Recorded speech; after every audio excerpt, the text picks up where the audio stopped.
What's up, y'all? I'm Shakira 2 times. I'm Dominique Wright. And this is Shak With the Facts. Yay!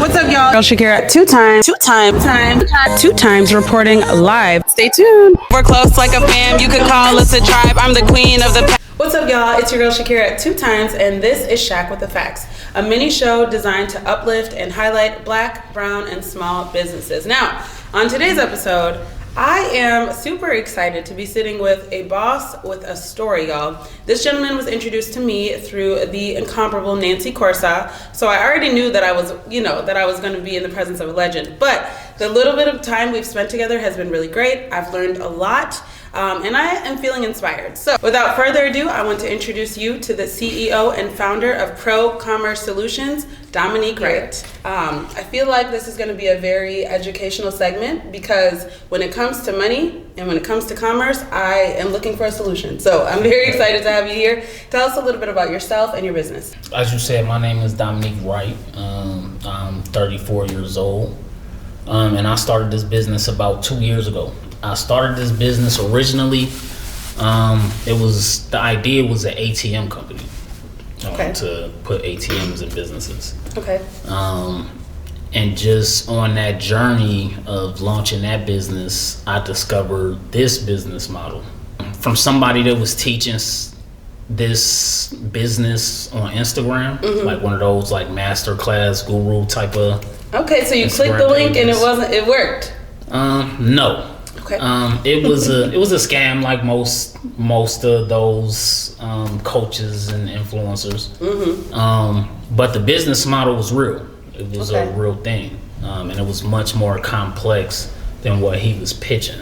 Okay. And I just dove into it, and I just discovered so much about this industry, and the potential and the impact that I could have on the community, and I just never look back.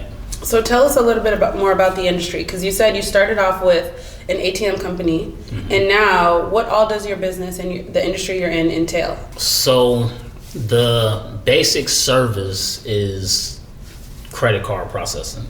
So I give businesses the ability to accept credit and debit card payments. That's the basic service, but there's so much more that it entails, like reading a merchant statement. Most business owners have never even looked at their merchant statement, let alone would know what they looking at if they did. They don't know what the fees mean. They don't know what fees are necessary and unnecessary. They're just lost. So that's the first thing that I try to do for my merchants is I pull a merchant statement and I tell them what they paying, where they're overpaying, and where they can save money. Amazing. Yeah. So obviously Black folks make up the biggest consumers. We spend a lot of money. Yes. We swipe our cards a lot. Yes. And lately, I would say Black businesses are growing and thriving. We have a plethora of Black businesses just right here in Minneapolis. So how did you identify that there was a need for your business? Like, at what point were you like, okay, we need this in our community? And then how did you execute that? So when I initially started this business, I kind of jumped in with really no idea what I was doing. So my initial strategy, which wasn't effective at all, but I learned a lot. I was just door knocking. I was just going door to door, walking into businesses, telling them about myself and my business, and just talking to them about their business and what their needs might be. I probably talked to close to 1,000 business owners in Minneapolis. Wow. No exaggeration. I did this every day. Every day. I spent my time walking in businesses, talking to them for probably 16 months. And what I learned during this process is, for the most part, Black-owned businesses are the only ones still paying their own fees. Let's talk about that more, because I want to. How do I eliminate fees? Like, look, my eyes lit up when you said that. So, what does your business do to ensure that we're either not or we're cutting those costs and keeping more money in our pocket?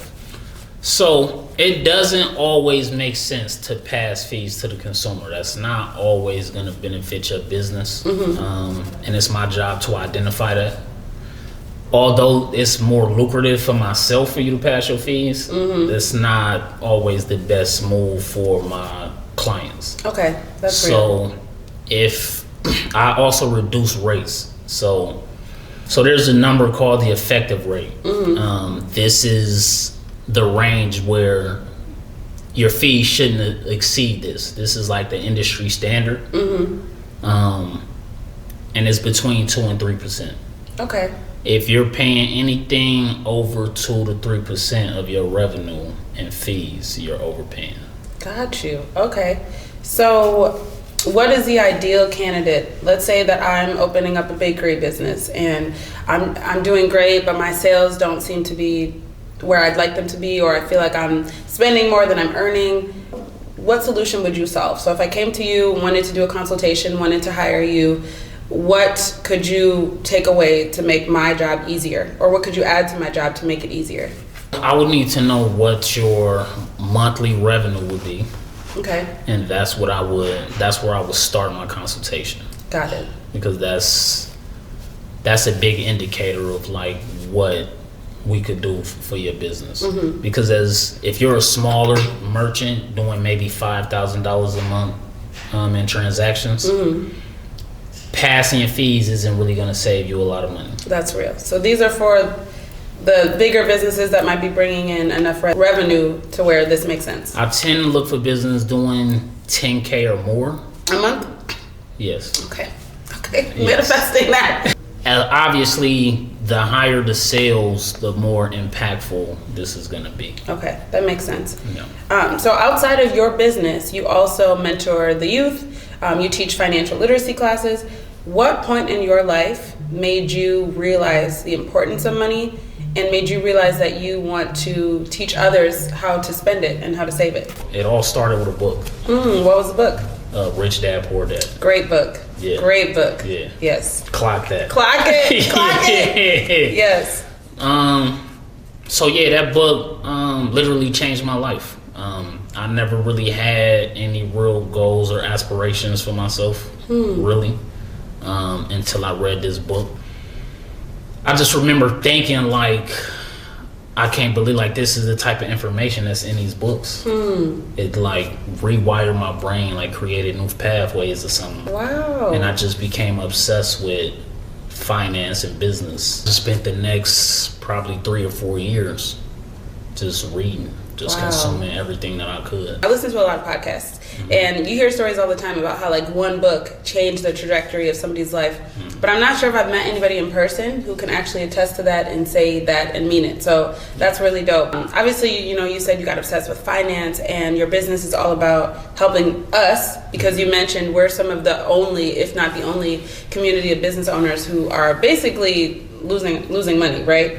How important is it to impact your community, and what drives you to do that? Where does that passion come from? Passion comes from my passion for business and finance. This is just how I think. Like I think in terms of business and money.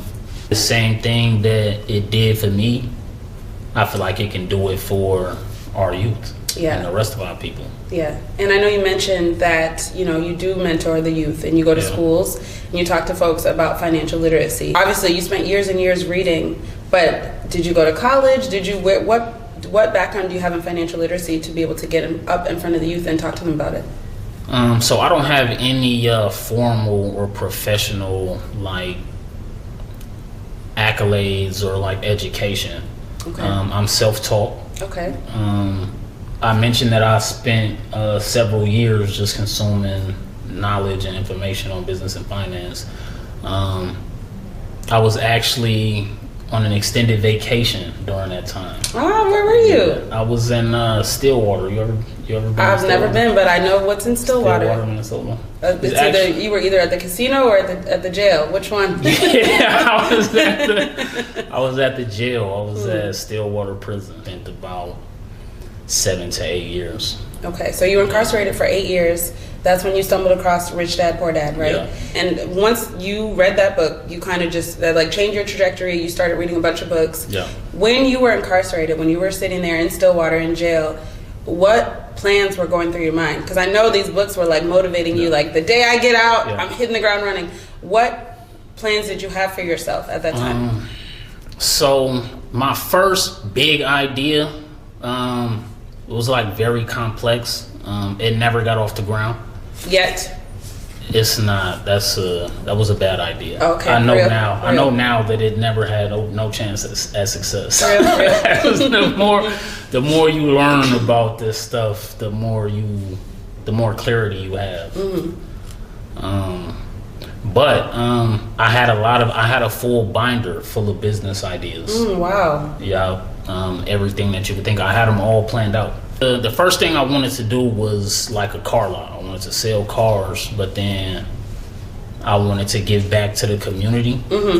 So my plan was to like raffle off cars. Oh, that's dope. And then the money that we would get from the raffle would go towards like funding like community initiatives and things like that. Okay.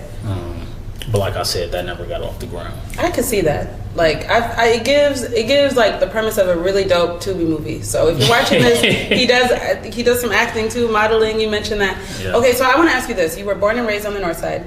You spent 8 years in prison. Closer to 10. Okay, just so you 7 to 8 years in Stillwater. Okay, so you're 34. So you've spent a third of your life in prison. You're born and raised on the North Side. How does somebody coming out with a binder full of business ideas?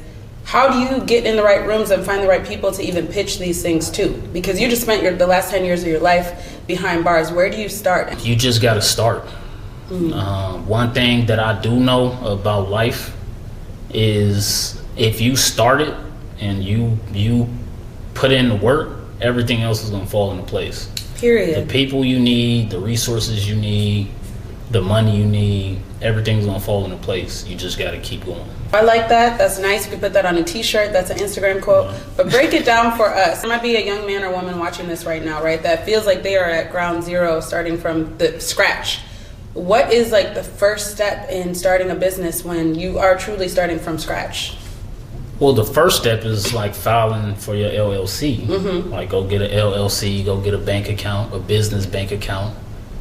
Get all your paperwork in order. Ideally, you want to fund your business through the door. Right. You don't want to be starting a business and then like now you want to start buying stuff for your business after you open your bank account, got your LLC. You wanna have the funds to start your business when you start initially. Yeah, and I think that's what intimidates a lot of us. We feel like, I have to have X, Y, and Z. I have to have this amount.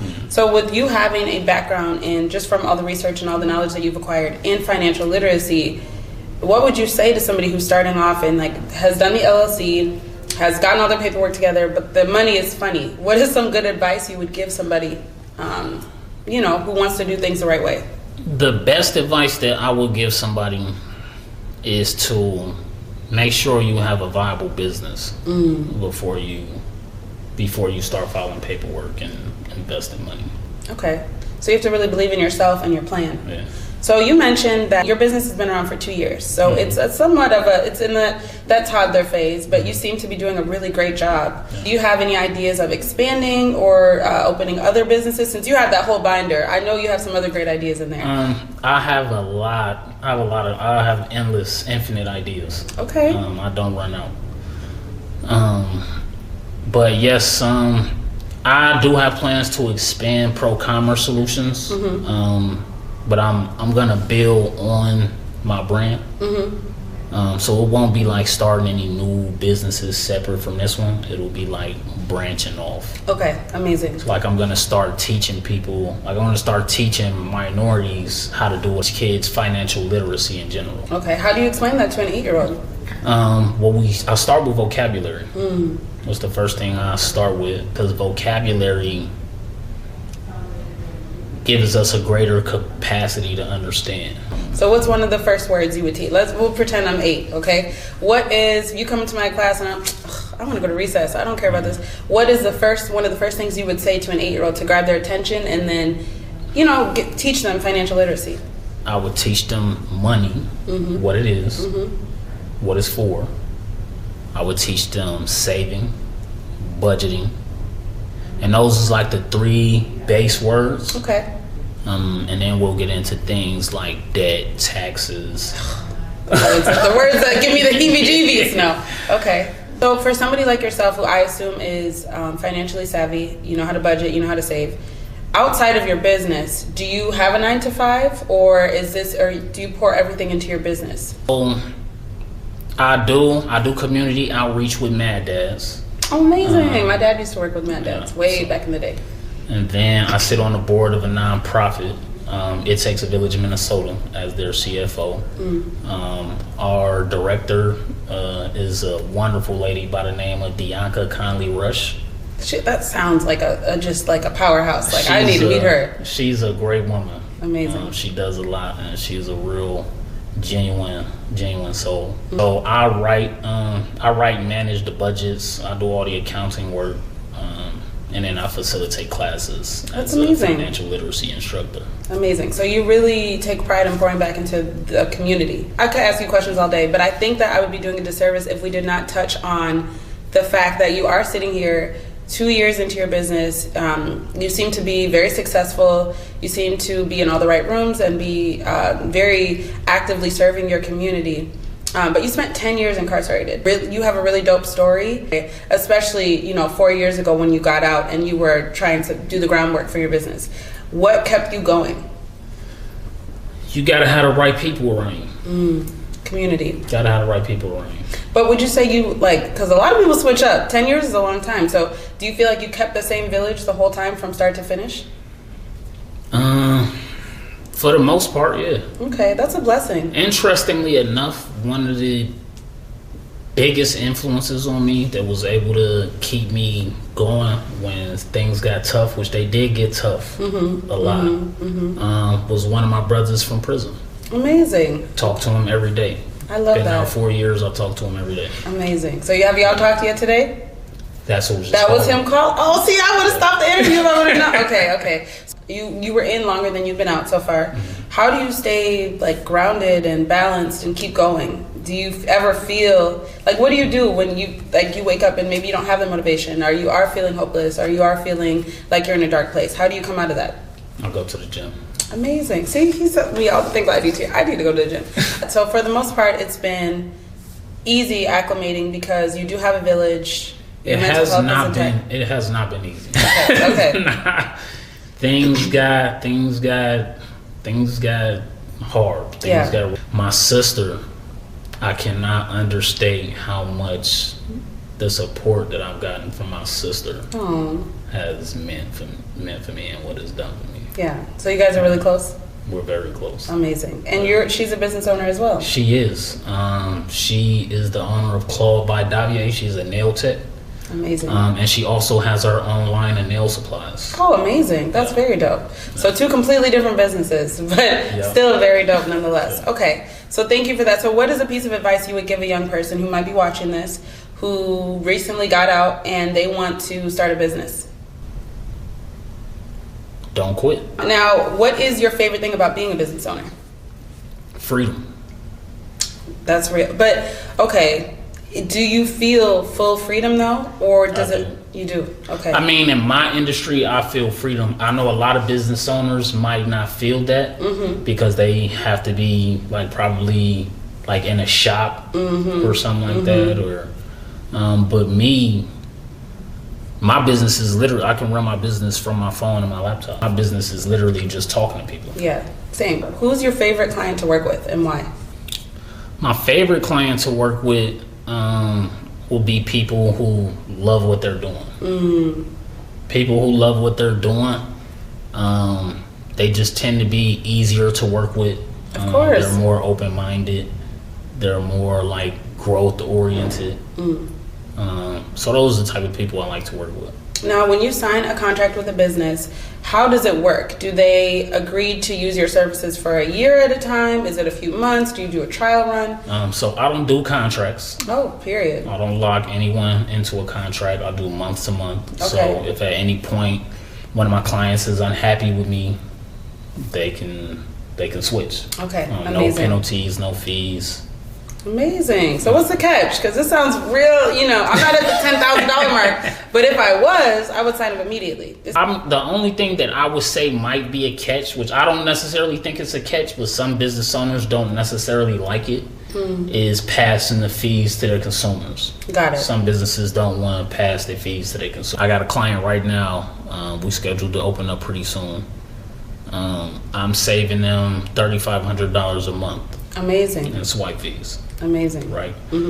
That totals out to close to 40,000, like 37,000 a year. So as opposed to you paying a $3,500 bill at the end of the month, your average customer is probably spending $50. Okay.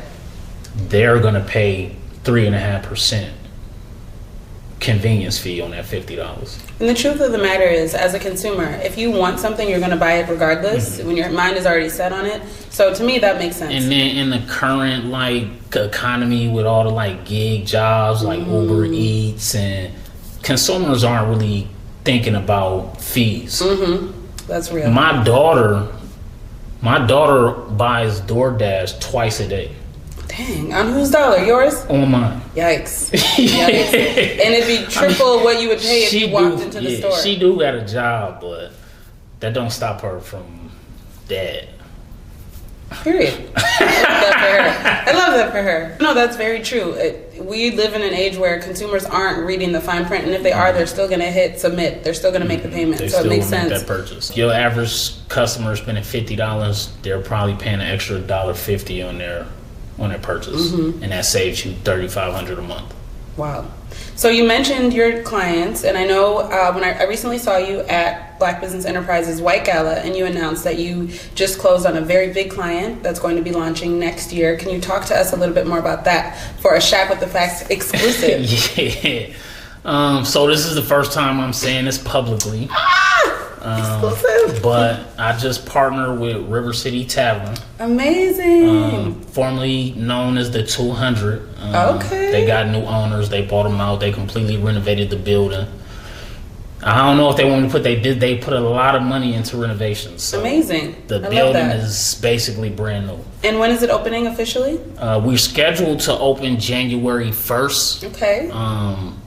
But it's not solid. We still got some things to do. We still got some renovations and things like that. Yes, but it's happening at the top of the year. You heard it here first. Shakira 2 times reporting live. We will be open in January. Amazing. Congratulations. So what's next for your business? In a perfect world, how many clients do you have?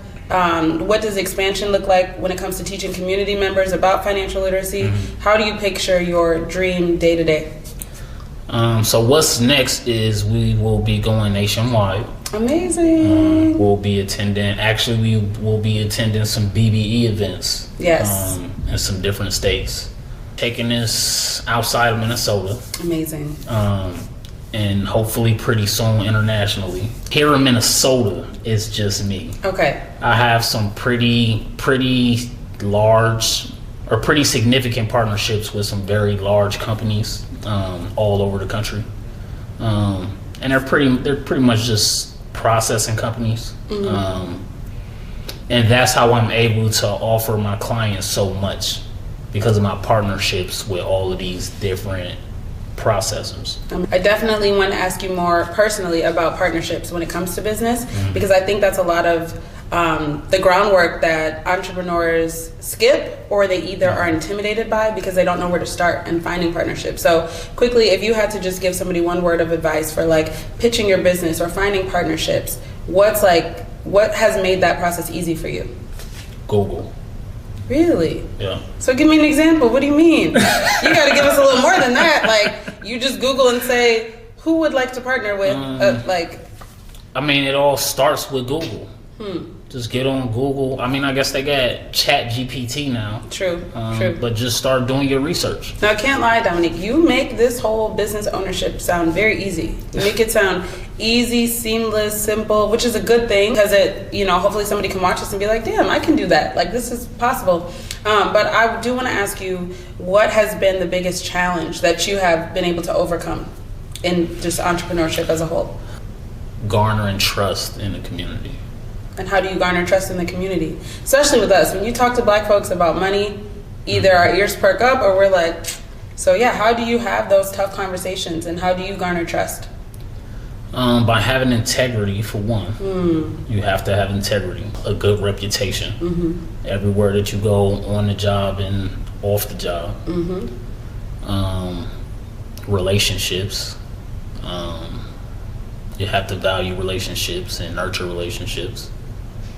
You got to know what you're talking about. Period.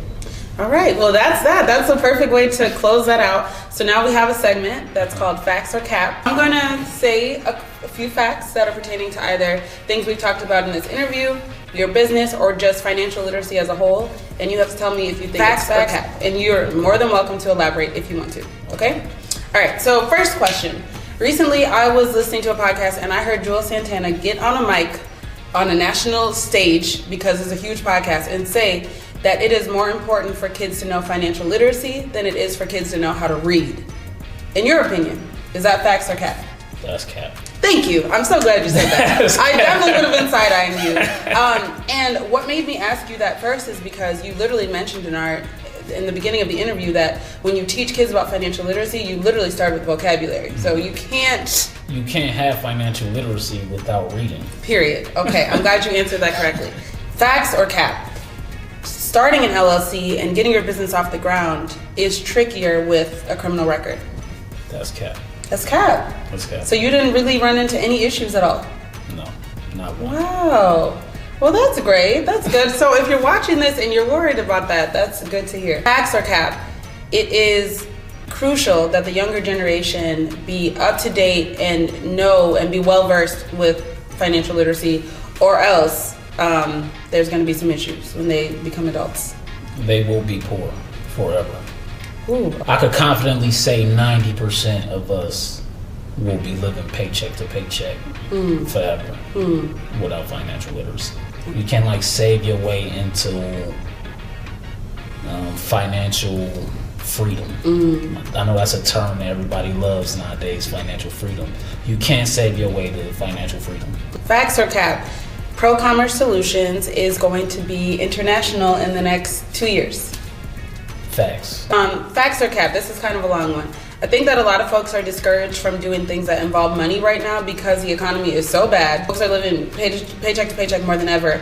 But then I also hear business owners argue that now is the best time to get a business because these jobs aren't dependable. There are layoffs. So facts or cap? Now is a good time to start a business. It's always a good time to start a business. Okay. There's never been a time in history where it's been better or worse for you to start a business. Okay, period. All right, well, that's all I have for you. That was great. What's up, y'all? It's your girl Shakira 2 times, and this is Shak's Facts, a mini segment where I tell y'all about a fun fact about something that's happening in the world, my personal life, or just something random. Now, today's episode was all about money. And the biggest fact that I want to pull away from and remind you all of is that although Black people make up about 12% of America's population, we are responsible for over $1.5 trillion of America's spending power. We are one of the biggest groups of consumers. We spend a lot of money, yet we're not necessarily saving it. So the fact, more like the motivational quote that I want to tell y'all today, is to save that money, okay? No Lil Dicky, save your money. It's the holidays. If you have extra money and your pockets are itching and you feel like you want to spend them, remember that us holding back our dollars and not spending them caused Target to literally lay off thousands of employees nationwide because they couldn't keep their lights on. Without us, there is no them. So save that money, invest in yourself, and I don't know, maybe start a business. Bye.